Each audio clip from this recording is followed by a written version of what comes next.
RuneScape, Dragonwilds. Okay, let's start with the new RuneScape, Dragonwilds. It's a survival game with base building in the open world of the continent Thronefall. You build your base to survive attacks from dragons and goblins who, well, let's just say they really don't like you being there. They probably smell weakness. The devs, the original creators of RuneScape, are aiming for a Valheim-like experience but with magic, skills, and quests inspired by their MMO roots. You gather resources, craft gear, level up various skills, like chopping wood with magic, apparently. All of this is to build your home and stop enemies from smashing it to pieces. The attacks are the heart of the game. Dragonkin strafe your base from the air with fire, and goblin raids teleport right to your doorstep, tearing down walls like cardboard. Defense? Yeah, it's there. You build towers, craft traps. But right now, it often feels like trying to hold back the tide from a sandcastle. Still, it plays really fun, especially in co-op. 7 Days to Die. Now this is the legendary survival game, 7 Days to Die. It's the kind of game that can suck you in for hundreds of hours without blinking, because there's always something to do. It recently left early access with a huge update. If you haven't played it in the last few years, you probably won't even recognize it. After goblin raids and dragon attacks in the last game, here you face hordes of zombies testing your base's strength. Every 7 days comes the blood moon, or you can adjust the frequency. The world turns blood red, and massive zombie hordes assault your base. You need strong defenses. Prepare traps and fortifications well in advance just to survive it. These zombie hordes push against your base non-stop from 10 PM until 4 AM. For defense, you build multi-layered concrete or steel walls, set up spike traps, electric fences, and turrets that mow down enemies while you blast away with a shotgun from a balcony.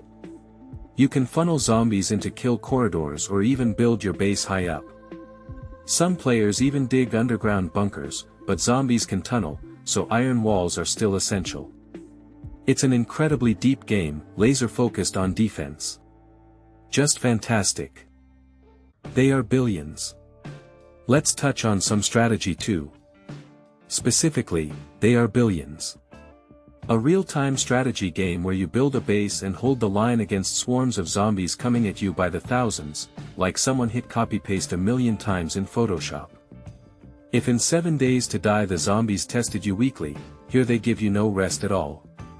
You're the commander, building a colony, gathering resources like gold, wood, food, and energy, all while preparing for zombie attacks. They range from single stragglers to hordes 20,000 strong. Attacks come in waves. Every 10 to 20 days, depending on the map, regular swarms with thousands of zombies hit you. Smaller raiding groups can even spawn without warning after day 20, especially from nearby infected villages. You defend with walls, gates, traps, towers, and units like rangers, snipers, or titans. The key twist: if even one zombie gets inside a house, it infects everyone inside, and your base can turn into a zombie army outpost in seconds. The game also has a campaign and a survival mode where you just try to hold out on random maps. Conan Exiles. Conan Exiles and its Purges.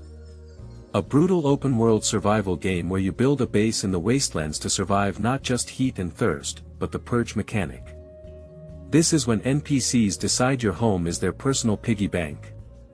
You play as an exile, building your base, crafting gear, and trying not to become dinner for crocodiles or neighboring clans. A key defense feature arrived with the Age of War, Part 2 update in September 2023. It's a real trial. You place a treasure chest, fill it with valuables, coins, heroic statues, anything shiny, and basically declare, "You suck, my base is unbreakable. Try me if you're not chicken." Yeah, something like that. Once you proclaim your wealth through an NPC treasurer, a Stygian encampment spawns nearby, and waves of enemies, from weak hunters to elite Stygian knights, charge towards your little treasure box. A boss appears at the end of each wave, take it down to unlock loot chests. The real challenge is building a base tough enough to withstand this relentless onslaught. Valheim. This is that Valheim I mentioned. It's a Viking survival game where you build a base in a procedurally generated world to fend off monsters who seem personally offended by your cozy house. The game mixes crafting, exploration, and tower defense, making you feel like a warrior of Odin and a bit like a construction site manager all at once. If in Conan Exiles the fights were planned meetups with enemies, here monsters show up whenever they feel like it, especially after you beat bosses. Every boss you kill makes the monsters angrier, and they start raiding your base. An attack is like an unexpected knock at the door. Trolls smash walls, grey dwarfs throw rocks, and after the swamp boss, those Fulings run in with torches, setting everything on fire. Yep, now everything burns too. How often they attack depends on your progress and settings. You can dial it down to 20% or turn it off completely in the menu. But on average, a raid happens about every 45 minutes of real time if you're hanging around your base area. How you defend it is up to you. Stone walls and ballistas are your friends here. The forest and sons of the forest. If in Valheim Vikings held off trolls with moats and walls, here you get nighttime cannibal raids that will literally make your hair stand on end. Seriously creepy stuff. Doesn't matter if it's the first game or the second. The locals will attack you in both. And these attacks can get pretty intense. For defense, you need to build strong log walls and traps. Plus, in the second game, the NPC companion Kelvin can haul logs or guard the perimeter with an axe. And if you tame Virginia, she'll even blast away with a shotgun. Best tactic? Build your base on a hill or by the water, surround it with a double layer of sharpened log walls, and line the approaches with traps so cannibals drop like bowling pins. In co-op, you can split duties, one person builds, the other shoots. But plain and simple, the forest raids are brutal.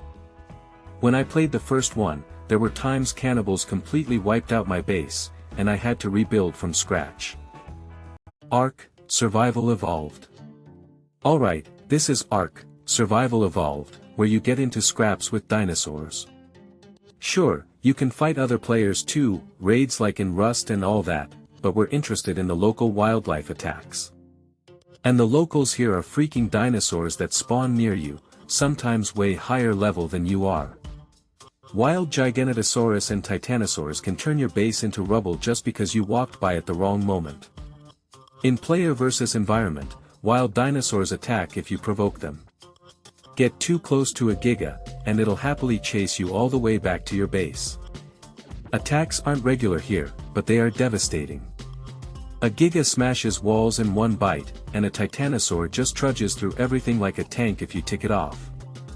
Both are rare threats, spawning mainly in mountains or open areas, but their attacks are destructive. Sometimes, even your own tamed dinosaurs set to guard the base won't stop them. And honestly, losing a Dino you spent hours taming and leveling up can easily make you want to uninstall the damn game. Soulmask. This one isn't as huge as the others yet. Soulmask is a survival sandbox where you build a base in a primal world to fend off hostile tribes. After you beat the first boss, these tribes start invading, trying to kidnap your own tribe members. Yeah, not just trying to kill everyone, but actually stealing the people you worked hard to recruit. Total jerks. The raids are intense. Barbarians, groups of 5 to 10 fighters with spears, bows, or clubs, storm your camp. They target your campfire and try to snatch your tribemates. If they succeed, your people are gone, and you have to go rescue them from the enemy camp. To defend, you build barricades, set traps, and station armed tribe members on patrol points. Best tactic, in my opinion? Build your base around the god statue. Your non-fighters hide there during the raid while you and your warriors hold the perimeter. The optimization can be a bit rough though, the frame rate loves to drop during attacks. There are also some minor bugs where your tribe members sometimes just stand around doing nothing, but it doesn't happen too often. Project Zomboid. Alright folks, let's talk about the absolute legend that is Project Zomboid. It's this isometric survival game set in a zombie apocalypse where you build a base to fend off endless hordes of the dead. These zombies? They come running at the slightest sound, like it's Black Friday. Remember those tribal raids in some other games? Well, here in Project Zomboid, the zombies just want your brain, especially if you decide to hammer something or fire off a shotgun blast. Just setting the scene, you're stuck in Knox County, completely overrun, playing as a lone survivor trying to build a shelter, scrounge for food, and craft weapons, all just to avoid becoming lunch. Noise attracts them. Hammering, gunshots, even breaking a window can bring a crowd, anywhere from 10 to hundreds of zombies, right to your doorstep. Attacks aren't constant, but when they hit big, especially during helicopter events. Those happen sometime between day 6 and day 9, when the noise in the sky pulls massive hordes towards your base. Your defense. Boarding up windows, building walls from logs or brick, setting up noise traps like sirens to lure zombies away. Tons of mods exist too, making survival easier or way harder, adding tons of replay value to this endless game. Colony Survival. It's a voxel-based survival game mixed with strategy. You build a colony and fend off nightly zombie attacks. These things charge your flag like it's the last ticket to Valhalla. Unlike Project Zomboid where noise draws them, here the monsters attack like clockwork, every single night. Your job. Set up defenses with guards and fortifications to keep your colonists alive. Here's how it works: you plant a flag to start your colony, hire colonists with food, and assign them jobs. Farmers grow berries, miners dig ore, and guards. Well, they guard, obviously. Every night, which lasts about 4.5 minutes real time, zombies spawn over 30 blocks away and march straight for your flag, attacking colonists or the flag itself. Lose that flag? Game over. To defend, you build moats, bridges, traps, and position guards on towers or in kill zones. Think narrow paths or mazes where zombies get stuck under fire. Don't leave them open ground, that's bad news. Oh, and the game has pretty solid co-op, so you can survive with your buddies. RimWorld. Alright, no survival game list is complete without the holy grail, RimWorld. It's a colony sim in a sci-fi world where you build a base and fend off raids from pirates, bandits, tribal warriors, and even killer robots, all dead set on wrecking everything you've built. While the last game had nightly zombie attacks, raids in RimWorld are controlled by the AI storyteller. Each raid is basically a lottery where your entire colony is the stake. And honestly, you lose that bet a lot. Raids are the core tension here. Bandits with rifles and grenades come for loot. Tribes swarm you with spears and bows. Those killer robots? They bring the heavy stuff, plasma cannons, flamethrowers, you name it. The size and nastiness of raids depends on your colony's wealth and which AI storyteller you picked at the start. Like Randy for pure chaos, or Cassandra for a steadily rising challenge. Defense means building with the strongest stone, granite's best. Set up turrets, dig trenches, create kill boxes, again, narrow corridors full of traps where enemies drop like flies. Assign colonists roles too, snipers with rifles hold the perimeter, melee fighters get up close, while medics haul the wounded. Besides raids?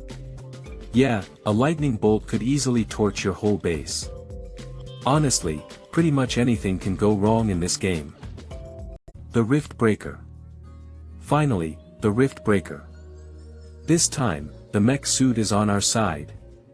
The devs mashed together RTS, action RPG, and base building so you feel like an engineer, a scientist, and a Terminator all at once. You play as Captain Ashley Nowak. You hop into a massive mech and teleport to planet Galatea 37 with one goal: build a base and open a rift back to Earth. Mine resources, build mines, power plants, labs, and obviously turrets to fight off aliens. Attacks come in waves, starting with small bugs and ramping up to bosses with thousands of hit points. They hit roughly every 10 to 15 minutes, depending on your progress and the biome, always aiming for your base's core. Expect poison beasts in the jungles, fire creatures near volcanoes, and giant scorpions in the desert. Defense means building mazes and turrets, which guzzle ammo and explosives, so stockpile that arsenal. Your mech is your ace in the hole. With miniguns, flamethrowers, or an energy sword, you dive into crowds like a wrecking ball at a party. Honestly, it's a pretty solid game for a couple dozen hours of fun. Mindustry. Okay, this is Mindustry. It's a voxel-based strategy game mixing tower defense and factory management. You build a base with conveyor belts to fight off waves of enemies. If in Riftbreaker you were smashing alien hordes in a mech, here in Mindustry, everything hinges on your ability to plan the perfect production chain. The game drops you onto planets like Serpulo or Erekir. You're a little construction ship, setting up a base around the core, mining resources like copper, lead, and titanium. Your job: create conveyor lines to haul materials to factories that churn out ammo for walls and turrets to fend off those enemy waves. Attacks happen like clockwork, an alarm you can't snooze, every 15 to 10 minutes, depending on the map. Waves of units push towards your core, hunting for weak spots in your defenses. To avoid disaster, you build, place turrets, and hook them up to ammo conveyors. Without ammo, turrets are just useless decorations. So the whole game is this constant dance between mining, crafting, and keeping the ammo flowing on time. Thronefall. Now, this one, Thronefall, looks simple at first glance, but it's anything but. It's a minimalist strategy game with tower defense elements where you build and defend your kingdom against waves of enemies. You balance economy and defense while personally chopping down foes as the king on horseback. Build your base by day to fight off hordes of enemies at night, from little goblins up to boss monsters like giant ogres. Place houses, farms, and mines to fill your treasury with gold, then spend it all on walls, towers, and warriors like knights or archers. Every night, the attack comes again. Enemies push towards your castle, assaulting from different directions. You defend with troops and turret-like defenses, but they can only be placed on fixed points. So you really have to think about where to put your economy buildings and where to place your defenses. Like I said, it's only simple on the surface. Your king isn't just decoration either, armed with a bow, spear, or magic staff. You ride around the battlefield dishing out hits and using abilities like area attacks or healing. The best tactic is often building narrow choke points with towers and kiting enemies with your hero while archers thin the herd. The catch? Lose a house or mine, and your economy tanks. The next raid could easily be your last. So yeah, you really need to think hard here. Diplomacy is not an option. Finally, wrapping up, another game about massive base defense, diplomacy is not an option. You're a lord with a heap of problems. Build your castle to fend off hordes of enemies, ranging from peasants with pitchforks to zombies and bosses with siege engines. Gather resources, build houses, farms, and barracks to recruit soldiers. And then, you wait for the attack. The attacks are intense. Waves of enemies, from 10 up to 25,000 strong, hit you every few days. Realistic physics makes the combat here pretty wild. Arrows fly on real trajectories, catapults smash walls to bits, and enemies hit by spells go flying into the stratosphere. To defend, build walls and towers and send out your troops. You can use magic to carve up the horde or kite enemies with soldiers while catapults do their work. But the best tactic? Keep your walls straight and build towers for visibility, so you can see exactly where and when the next enemy push is coming. I played around with it maybe 4 months ago. Trust me, this game is not for the faint of heart. On higher difficulties, without a perfect start, waves can demolish your base in just a couple of minutes. I'm sure you guys could name a few more games like these. Definitely drop your suggestions in the comments below. Let's build a juicy list of these kinds of games right under this video. And hey, overall, I hope you found something cool here. If you did, go ahead and hit that like button and subscribe too.